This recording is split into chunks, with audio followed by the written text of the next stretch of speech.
بسم اللہ الرحمن الرحیم۔ السلام علیکم۔ ایک کتا ایک عورت کا اتنا وفادار تھا کہ وہ جب بھی گھر سے باہر جاتی تو اپنے بچے کو اس کے پاس چھوڑ جاتی۔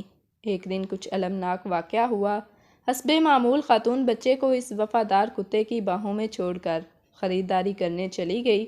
جب وہ واپس آئی تو اس نے ہولناک منظر دیکھا اور ایک بہت بڑی گڑبڑ کا احساس ہوا۔ بچہ اپنے پالنے میں نہیں تھا، اس کے لنگوٹ اور کپڑے پھٹے ہوئے تھے اور پورے کمرے میں خون بکھرا ہوا تھا۔ صدمے سے خوف زدہ خاتون نے بچے کی تلاش شروع کر دی۔ اچانک اس نے دیکھا کہ وفادار کتا بستر کے نیچے سے نکلتا ہے، چاروں طرف سے خون میں لت پت اپنا منہ چاٹ رہا تھا، جیسے اس نے ابھی ایک لذیذ کھانا کھایا ہو۔ عورت کو یقین تھا کہ کتا اس کے بچے کو کھا گیا ہے۔ عورت نے بغیر کچھ سوچے سمجھے کتے کو لکڑیوں سے مار مار کر ہلاک کر دیا۔ اس کے بعد وہ اپنے بیٹے کے جسم کے حصے تلاش کرنے لگ گئی۔ جلد ہی اسے بیڈ کے پیچھے اپنے خوبصورت بچہ نظر آیا جو ننگا اور قالین پر جھوم رہا تھا۔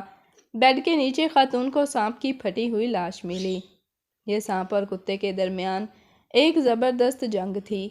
بچے کو بپھرے ہوئے سانپ سے بچانے کے لیے کتا لڑ پڑا۔ اب اس کے لیے اس بات کو ماننے میں بہت دیر ہو چکی تھی کیونکہ اس نے غصے میں اس وفادار کتے کو مار ڈالا تھا۔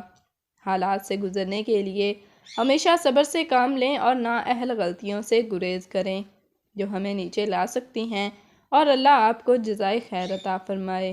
آمین۔